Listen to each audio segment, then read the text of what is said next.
Ex-ministro da Defesa da Ucrânia acusa chefe do exército de incompetência. Fedorov diz que Alexander Syrski travou reforma militar e está a dividir o país. Ataques da Ucrânia contra navios russos e instalações energéticas estão a colocar Kiev numa posição de força, considera o Comissário Europeu para a Defesa. Ministros europeus dos negócios estrangeiros aprovam um documento sobre os riscos da China. Dizem que o país é um desafio estratégico a longo prazo. O Tribunal de Justiça da União Europeia dá o aval à lei da amnistia em Espanha. A decisão tem impacto no caso do líder separatista catalão Carlos Puigdemont. O projeto de lei sobre a morte assistida para doentes terminais foi aprovada pelo Parlamento francês.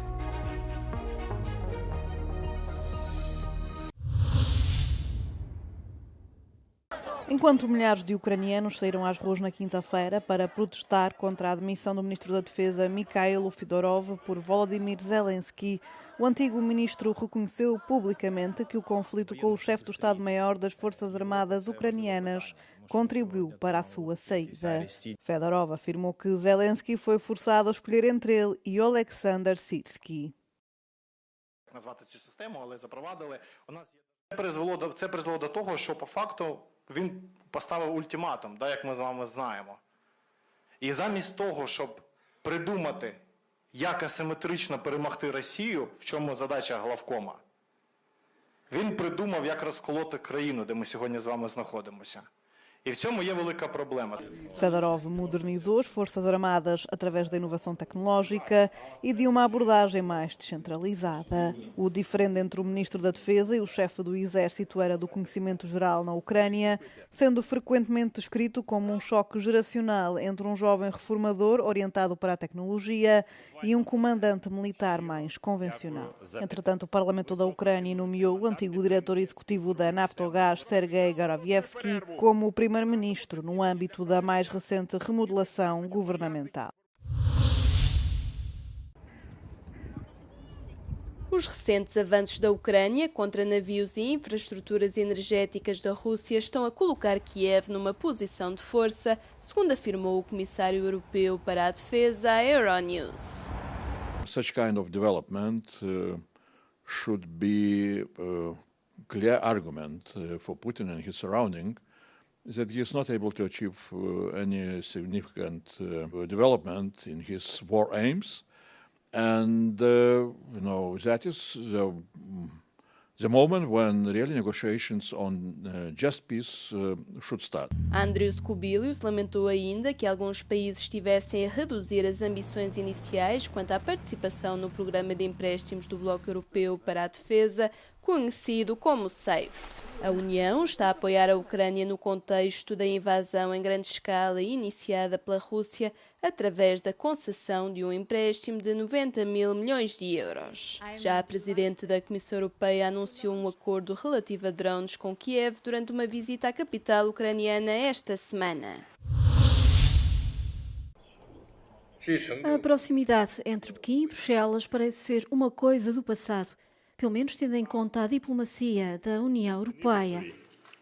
Na segunda-feira, os ministros europeus dos negócios estrangeiros aprovaram um documento que avalia os riscos da China.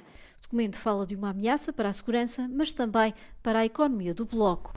Há também referências a um domínio económico e tecnológico, um desafio estratégico a longo prazo, dizem os ministros.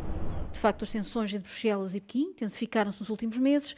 A União Europeia quer reequilibrar as relações comerciais com a China até outubro.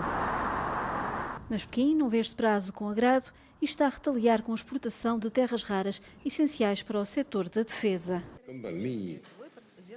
Há também a relação com Moscovo. Os ministros europeus dos negócios estrangeiros dizem que Pequim é um facilitador da Rússia na invasão da Ucrânia.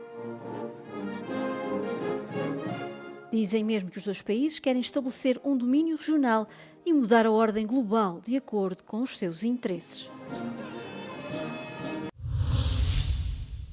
As Forças Armadas dos Estados Unidos anunciaram na madrugada desta quinta-feira que tinham encerrado sua mais recente onda de ataques aéreos contra o Irão. Os ataques atingiram áreas nos arredores da capital Teherão pela primeira vez nesta última ronda de violência, de acordo com a comunicação social estatal iraniana. Os ataques norte-americanos atingiram a ilha de Kesh e a cidade portuária de Chabahar, a sul, bem como a província de Semna, na norte, onde se situam as instalações de produção de mísseis balísticos e o programa espacial do Irão. As autoridades iranianas afirmam que os ataques mataram mais de 35 pessoas e feriram outras 300. Os Estados Unidos dizem ter disparado um míssil contra a chaminé de um petroleiro com bandeira de Curaçao, depois de este ter ignorado os avisos enquanto se dirigia para o principal terminal de exportação de petróleo do Irão. Em retaliação, Teherão disparou mísseis e drones contra a Jordânia, o Bahrein e o Kuwait antes do amanhecer.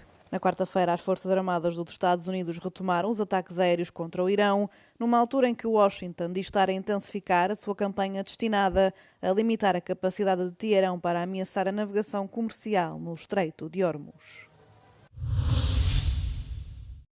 O Tribunal de Justiça da União Europeia dá o aval à lei da amnistia em Espanha e diz que está de acordo com a legislação comunitária. Uma decisão que pode ter impacto no caso do separatista catalão Carles Puigdemont. Em causa a lei que dá uma amnistia aos separatistas envolvidos no referendo de 2017 e na posterior declaração de independência da Catalunha. A lei foi aprovada para garantir o apoio dos partidos separatistas catalães ao governo de Pedro Sánchez. Isto depois de o Partido Socialista não conseguir uma maioria clara nas eleições de 2023. Siempre dijimos desde el gobierno lo que hoy afirma rotunda y literalmente el Tribunal Europeo. La amnistía es un instrumento adecuado para apaciguar un conflicto político o social. La amnistía pretende reducir las tensiones institucionales y políticas generadas por el proceso de independencia de Cataluña y facilitar un escenario de reconciliación. Boas notícias para o governo espanhol e também para o partido separatista Juntos pela Catalunha. Nosaltres considerem que avui és um dia transcendent. Avui és una gran victòria, jo crec que és una victòria rotunda de Catalunya en general e també de l'independentisme de manera particular. Mas o tribunal não se pronunciou diretamente sobre Carles Puigdemont, o líder separatista catalão que está exilado na Bélgica. Se voltar à Espanha, pode ser detido. O levantamento do mandado de prisão depende da justiça espanhola. O problema é que, para além de separatismo, Puigdemont é também acusado de enriquecimento ilícito.